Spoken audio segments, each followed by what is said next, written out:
கடலில் தங்கம் தேடி ஒரு நாடு முழுக்க திவாலானது. 16ஆம் நூற்றாண்டு ஸ்பெயின் உலகின் மிகப்பெரிய பணக்கார பேரரசு. ஆனால் அவர்கள் கண்டுபிடித்த ஒரு வெள்ளி மலைதான் எல்லாவற்றையும் அழித்தது. இப்போ பாருங்கள் இந்த அதிர்ச்சி வரலாற்றை. 1545இல் பொலிவியாவில் செர்ரோ ரீகோ வெள்ளி மலை கண்டுபிடிக்கப்பட்டது.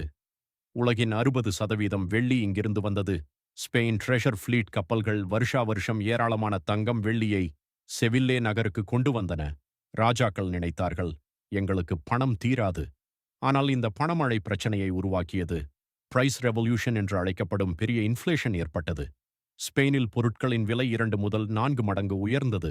உள்ளூர் தொழில்கள் அழிந்தன. எல்லாம் வெளிநாட்டிலிருந்து இறக்குமதி செய்தார்கள்.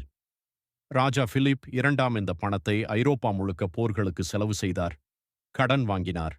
வெள்ளி கப்பல் தாமதமானால் அல்லது கொள்ளையடிக்கப்பட்டால் பணம் வராது.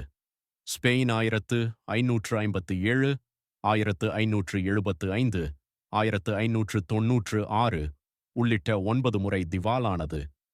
உலகில் முதல் சாவர்ன் டீஃபால்ட்களில் ஒன்று இது. இதுதான் ரிசோர்ஸ் கர்ஸ்.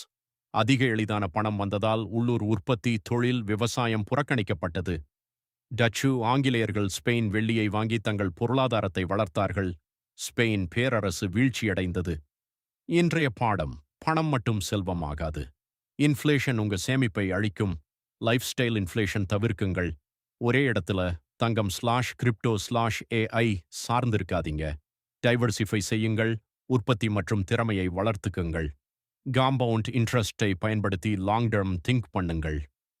வரலாறு எச்சரிக்கிறது, அதிக எளிதான பணமழிவை தரும்.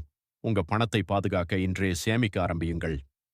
கமெண்டில் உங்க மிகப்பெரிய ஃபைனான்ஸ் மிஸ்டேக் என்னன்னு சொல்லுங்கள். லைக், ஷேர், சப்ஸ்கிரைப் பண்ணுங்கள். அடுத்த ஃபைனான்ஸ் ஃபேக்ட்டுக்காக ஃபாலோ பண்ணுங்கள்.